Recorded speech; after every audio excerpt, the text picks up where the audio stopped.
दांत का डॉक्टर आंख का इलाज नहीं कर सकता और आंख का डॉक्टर पेट का इलाज नहीं कर सकता, क्योंकि एक स्पेशलाइजेशन की ज़रूरत है इलाज के लिए। काउंसलिंग एक बेहतरीन इलाज है अगर आप कंफ्यूज हैं तो, लेकिन ज़रूरत है कि काउंसलर्स का सही चुनाव किया जाए।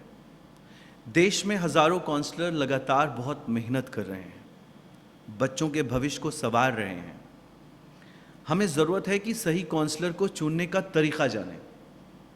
मैं बात कर रहा हूं कि अगर आपने कहीं भी सुना है कि वहां किसी एक शहर में, किसी एक ज़िले के अंदर में एक काउंसलिंग सेंटर है जहां से आप एक एडमिशन ले सकते हैं, ज़रूर जाइए, क्योंकि आपको वहां कुछ जानकारियां मिलेंगी और हर एक सेंटर पर जाकर आप जानकारियों को कलेक्ट कर सकते हैं और घर आकर ऑब्जर्व कर सकते हैं कि इनमें से किन जानकारियों के साथ आपको भविष्य का चुनाव करना है।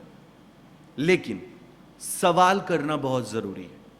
सवाल एक कि वो काउंसलिंग सेंटर कब बनी, उसकी एस्टैब्लिशमेंट डेट क्या है, और उसकी एक रजिस्ट्रेशन की कॉपी बिल्कुल मांगी जानी चाहिए, क्योंकि उसका एस्टैब्लिशमेंट डेट इतना इंपॉर्टेंट नहीं है जितना एक देश के बच्चे का भविष्य इंपॉर्टेंट है। उसके बाद फेसबुक पर जाकर उसकी पेज की क्रिएट डेट, यूट्यूब पर जाकर पेज की क्रिएट डेट से यह पता चलता है कि ऑर्गेनाइजेशन का निर्माण कब हुआ है। यह सब कुछ बहुत ज़रूरी है। यदि आपने अपने ज़िले के अंदर में कहीं भी किसी के माध्यम से भी कोई स्कॉलरशिप के नाम पे, कोई एंट्रेंस के नाम पे आपने फॉर्म भरा है, सबसे ज़्यादा ज़रूरी है कि उस पर्टिकुलर इंस्टीट्यूशन के बारे में आप पूरी जानकारी कलेक्ट करें।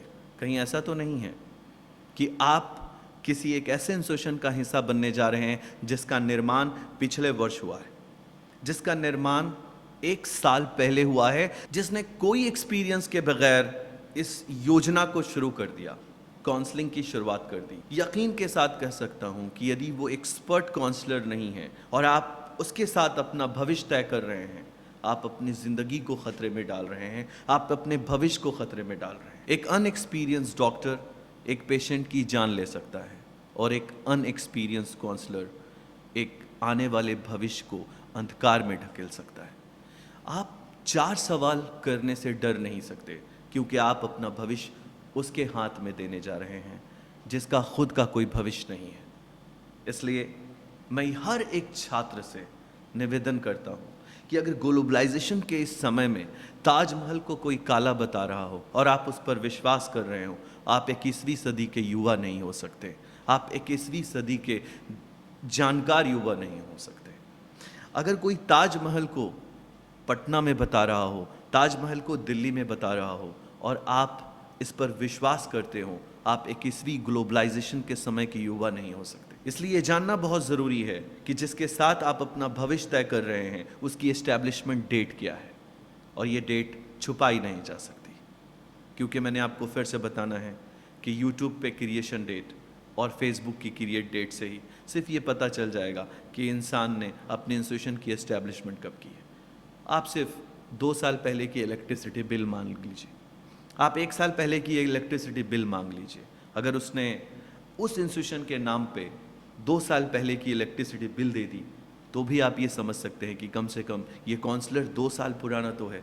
कहीं ऐसा तो नहीं कि बरसाती मेंढक की तरह जन्मा हुआ एक ऐसा शख्स जिसने मौसमी तौर पे एक ऐसी दुकान खोली हो और आप उसके हाथ में अपना भविष्य दे रहे हो। बहुत ज़रूरी है कि चुनाव से पहले आप उसकी ऑफिस जाएं, उसके बाद उसके आसपास ये पता लगाएं कि ऑफिस कब खोली गई है, और उसके बाद अपने अभिभावक के साथ जाकर उस काउंसलिंग सेशन को ज्वाइन करें।